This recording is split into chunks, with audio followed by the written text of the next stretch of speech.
Leicester, you're in the middle of the theatre watching this production for the first time. What's it like for you? It's great. I'm loving it. It's really, really funny. The songs are brilliant. The actors are brilliant, and it's a real joy. I mean, it's quite surreal in a way. You write a book, and then someone turns it into a stage show. And you're not in it because I'm used to acting and the things I write. But I'm loving it. Have they got the characters right? Because it's difficult to get the interpretation right. I think entirely, yeah. They've really captured, all the actors have really captured the spirit of all the characters they're playing, and they're doing it. They're all playing the parts like they're real people as well, which is great because sometimes actors sort of, I don't know, overact or distance themselves from the person they're playing, but they're all really inhabiting the role. So some of it's really emotional as well. And smelly too. Yes, well, we've got these little book of stinks, which is a scratch and sniff booklet. So parts of the show you're told to scratch certain bits. And it really does whiff, doesn't it? It does whiff, yeah. But I think that's great, and that's something it's much harder to do in a book. You can only suggest smells, where here in this theatre show you can actually smell them. And there's been some good reactions from the audience. Are you kind of sitting there quite nervously waiting to hear I'm probably a little, a little tense because obviously I wrote the book, so I want it to do really well.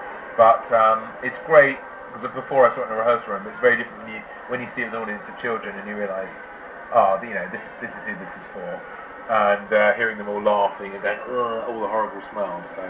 And you met some of the children earlier who are competition winners, and it seems that you've inspired them because they've written a few stories as well. Well, I don't know if I've exactly inspired them, but they're all telling me about the stories they've written, and they sound really amazing. I'd love to read them. So you've inspired them from what they were saying to me, and Roald Dahl inspired you.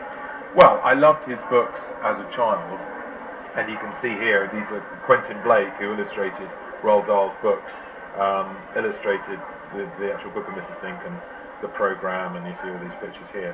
So yeah, I mean, I'm a fan. I think I would never compare myself because he's this giant. I mean, he's arguably one of the greatest children's writers of all time, and he's amazing. So I love him as a fan. I would never compare myself. Are you going to write more books then?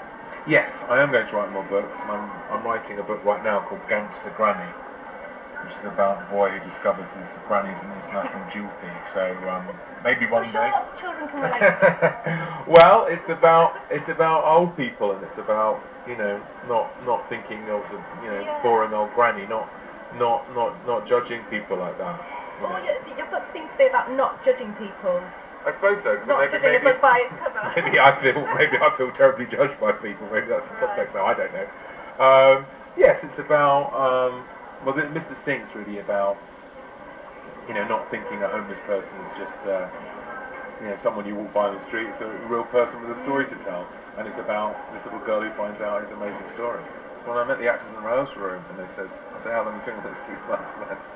Blimey, good luck. So I was actually going to ask if you wish you were in the play, but perhaps not. Well, the Little Britain live, we did 18 months, so I kind of know what that's like. But if you're getting a great reaction and you're selling lots of tickets and people are laughing, it's a joy.